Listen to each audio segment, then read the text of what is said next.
তারা আসলে ওই সোনার টয়লেট বানাবে, ওরা ওই যে অস্ত্র বানাতে পারবে না, ওদেরকে বানাতে দিবে না। আমেরিকা বলবে আমার থেকে অস্ত্র নাও, তোমায় অস্ত্র বানাবে কেন?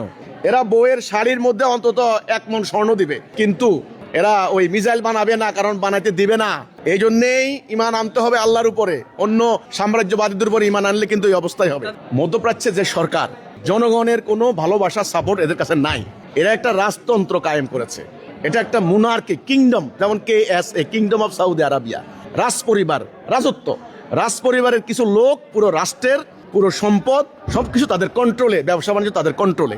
কাজেই কোটি কোটি জনগণ তাদের সঙ্গে নাই। এখন তাদের এই ক্ষমতা টিকিয়ে রাখতে হলে তারা ইসরায়েল আমেরিকার সাপোর্ট তাদের লাগবে, ইসরায়েল আমেরিকার মিলিটারি সাপোর্ট তাদের প্রয়োজন। এই জন্যেই তাদের এই শাসন ক্ষমতার জন্য, তাদের এই রাজ্য মানে তাদের রাজত্ব, সিংহাসন টিকিয়ে রাখার জন্য তারা ওদের দাবিদারি করতে হচ্ছে।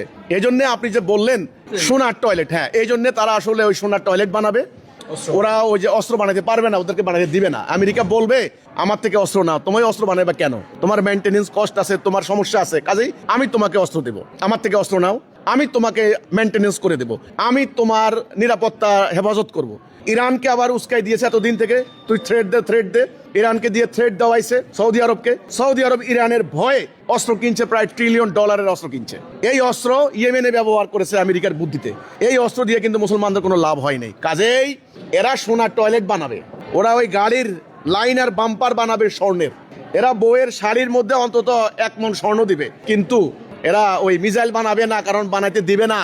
এটা বুঝতে হবে, বানাতে দিবে না। এই জন্যেই ইমান আনতে হবে আল্লাহর উপরে, অন্য সাম্রাজ্যবাদীদের উপরে ইমান আনলে কিন্তু এই অবস্থাই হবে।